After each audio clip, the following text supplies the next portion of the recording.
on a rendez-vous avec Isabelle Fortier, qui est thérapeute psychocorporelle et formatrice en éco-psychologie, pour sa dernière chronique. Bonjour Isabelle.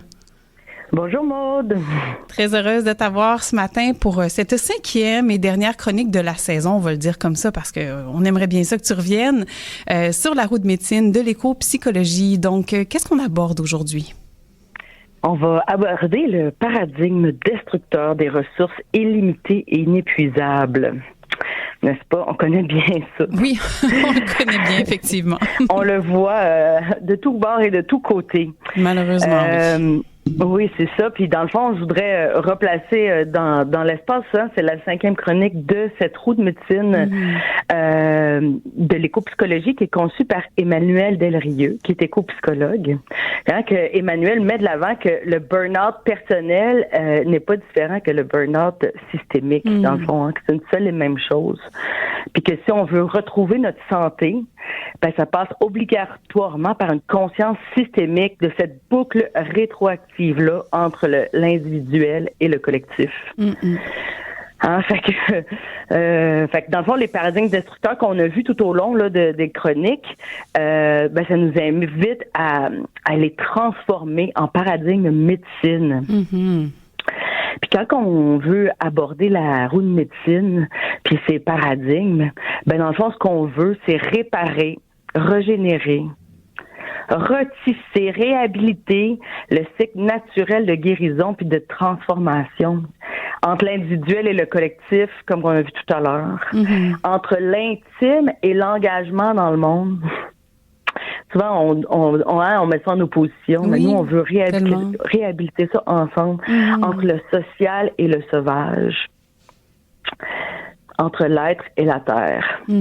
Fait que jusqu'ici, on avait vu comme 4 paradigmes. On a vu le paradigme destructeur du dualisme réductionniste, qui invitait au paradigme médecine d'unification de soi écologique, hein, d'un soi écologique. On avait vu le paradigme social nature qui nous invitait à cultiver l'interdépendance. Parce qu'on, plutôt qu'être dans ce clivage-là, de voir que c'est interdépendant, ça, tout cela. On a vu le paradigme de réification, c'est-à-dire prendre comme objet, hein, autant l'humain que la nature, pour passer du paradigme à prendre soin. Et on a vu la dernière fois le temps linéaire et productiviste pour arriver à un temps cyclique et naturel. Fait comme là je disais, on arrive à notre dernier, qui c'est le paradigme des ressources illimitées et inépuisables, qu'on voudrait transformer par le paradigme de la sobriété joyeuse. J'aime beaucoup ce terme-là, je dois dire. Quand je l'ai vu, la sobriété joyeuse. Hein, ça nous amène ailleurs que juste de se dire de la sobriété puis que ça a donc l'air drabe et sec. Là, on est dans d'autres choses. Oui, exactement. C'est de Pierre Rabhi, hein, quand même, sobriété joyeuse. D'accord. Donc, que pour lui, hein, c'est que ça part de l'intérieur, de quelque chose qui m'amène de la joie. C'est une posture interne, tu sais. Fait que, dans le fond, notre relation aux ressources naturelles, puis c'est comme un burn-out planétaire, hein, lié à cette illusion-là que les ressources sont abondantes, infinies. Et c'est aussi relié au fait que on voit la Terre comme à l'extérieur de nous. Fait que là, la Terre passerait par une transformation de nos paradigmes de consommation, mais aussi la conscience que nous sommes la Terre. Hein? Parce que si je suis consciente que je suis la Terre, ben je suis consciente que ce que je fais à la Terre, je le fais à moi-même. Peut-être que pour des... Tu sais, on est dans une société très ethnocentrique, hein? L'humain au centre, ben si je me rends compte que le mal que je fais à la Terre, je le fais à moi-même, peut-être que ça peut amener plus de soins. Donc, on peut voir différentes manifestations destructrices de ce paradigme-là. Puis je veux commencer par ce qui est à l'interne de nous. Parce que, tu sais, ce sujet-là, au début, je me disais, ah oui, mais c'est tellement vu, tellement connu, hein, au Québec, on en parle tellement. Qu'est-ce que je veux apporter de différent? C'est ce côté-là intérieur qui a besoin d'être travaillé. Dans le fond, tu sais, le burn-out personnel, je suis allée faire une conférence au colloque d'environnement jeunesse la fin de semaine passée. Oui. Puis il y avait 90 jeunes. Puis là, j'ai demandé aux 90 jeunes, je dis, qui d'entre vous connaissait quelqu'un qui a souffert d'un burn-out? Et tout le monde a levé la main. Ouf. C'est un dur constat, hein, quand même. Oui, puis c'est tellement puissant de le voir, tu sais, de le lire, c'est une chose, mais là, de voir tous ces jeunes-là, tout le monde la main levée, mais ça en est un signe de manifestation destructrice de ce paradigme-là. Oui. Parce que même quand on dit on a introjecté les paradigmes sociaux, ben c'est que nous autres aussi, dans nos vies individuelles, on pense que nos ressources internes sont illimitées et inépuisables. Tout à fait.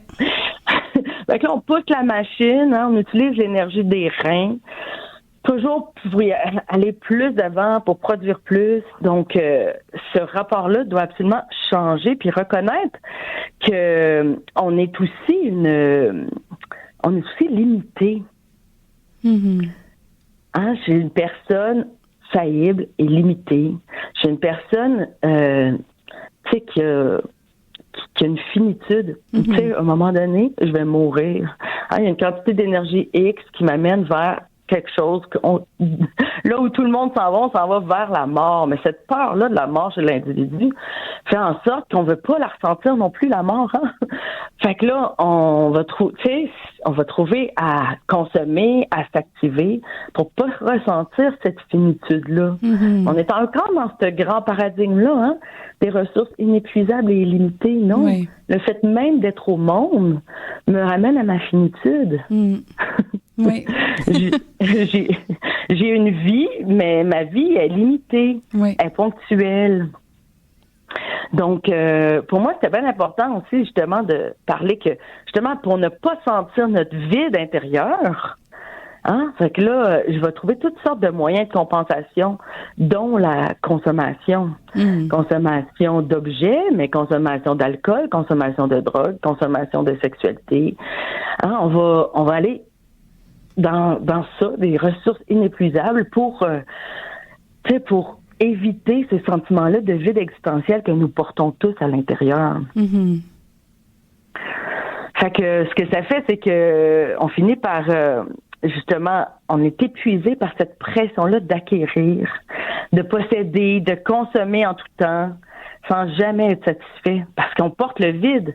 Puis ce qu'on va chercher pour combler le vide, ben, tu sais, on va être satisfait quelques temps, quelques secondes, quelques heures, quelques semaines, mais après ça, on veut encore aller consommer autre chose, hein? Oui, mais ça, ça c'est infini. Oui, ça peut être infini. C'est infini. Puis là, de cette façon-là, on contribue à cet épuisement de la Terre aussi, tu sais. Fait que on a besoin de passer à autre chose. Fait que c'est sûr que les manifestants... excuse-moi, ce matin, j'ai de la misère. Je t'en prie. Je vais prendre mon temps. Donc, les manifestations externes, on les connaît bien, tu sais, comme l'obsession de la production de masse, l'obsolescence programmée, croissance infinie, tu sais, un rapport à la nature complètement désaxé où, tu sais, on ignore... l'essence des éléments, on les détruit au profit d'une exploitation rapide. Ça, on connaît ça. Donc, fait que une autre chose qu'on peut faire pour aller dans le paradigme médecine, ben c'est la gratitude. De reconnaître ce qui est là. Ben c'est ça, reconnaître ce qui est là, puis la gratitude aussi comme un acte révolutionnaire, parce que lorsque je me rends compte que si je suis consciente que ce que j'ai, c'est assez, ben je suis pas dans la surconsommation. Puis je suis pas en train d'épuiser la planète en consommant davantage. Hein? Mon verre, s'il est à moitié plein plutôt qu'à moitié vide, ben je suis en train de travailler la sobriété joyeuse. Puis ce qui est à faire aussi, tu sais, c'est de trouver la juste tension entre l'excitation de la consommation puis notre valeur de sobriété. Parce que, je veux dire, je suis à ton émission, ici, les gens qui nous écoutent, c'est des gens qui l'ont déjà, cette conscience-là de l'importance de la sobriété joyeuse. Mais c'est pas si facile à faire. Oui, bien, à garder, effectivement. Là, on est facilement pris dans ce tourbillon-là qui est comme une force supérieure en nombre, on dirait, autour de nous. Exactement. On est poussé par les médias, par les tendances. Tu sais, la pression est tellement forte pour aller autrement. Fait que c'est déjà de voir la tension, puis d'apprendre à jouer avec et de trouver des alternatives. Lorsque je me rends compte que j'ai envie de consommer ou je m'apprête à consommer, ben qu'est-ce que je peux faire pour faire autrement? Est-ce que je peux aller plutôt prendre un moment de marche, de connexion en nature? Est-ce que je me regroupe avec quelques amis pour vivre un beau moment de reliance qui va venir me nourrir autrement? Est-ce que je vais choisir de juste prendre un temps solo, méditer, me faire un bon petit repas tranquille à la maison? Hein, c'est comme trouver des alternatives à cette consommation-là. Mais on peut le voir, hein, c'est ma 5e chronique, puis on voit que toutes les chroniques sont interreliées. On part avec les mêmes mal-être qui s'interconnectent les uns les autres. Puis en comprenant ce principe de roue de médecine aussi, c'est qu'un axe répond à l'autre et inversement. Donc, on se retrouve à être interreliés finalement. Exactement. Puis que, tu sais, c'est complexe et que c'est un défi. Moi, je pense que ce qui est important à travers mes chroniques, ce que j'aurais envie que les gens comprennent, c'est déjà de voir et reconnaître les paradigmes qui nous habitent à l'intérieur, qui nous forgent de l'extérieur, qui continuent à nous manipuler de l'extérieur, d'avoir cette conscience-là. Quand je suis consciente de quelque chose, ben j'ai du pouvoir dessus.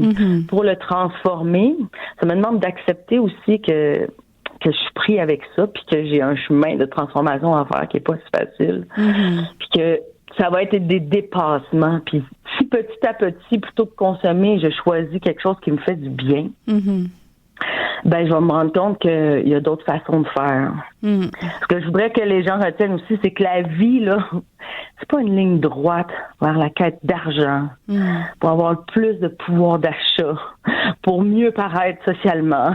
Mais c'est la recherche de reliance, d'équilibre, d'harmonie avec la terre, avec le cycle naturel de nos respirations, du rythme des journées, du rythme des saisons, pour notre mieux-être, mais pour le mieux-être du vivant. Plus je m'occupe de moi, plus je prends soin de moi, j'appartiens à la terre, mes impacts vont être positifs sur le grand tout, tu sais. Et dans la conscience que je fais à moi-même, je le fais pour le monde. Quand je vais bien, mon désir de contribution augmente de l'intérieur.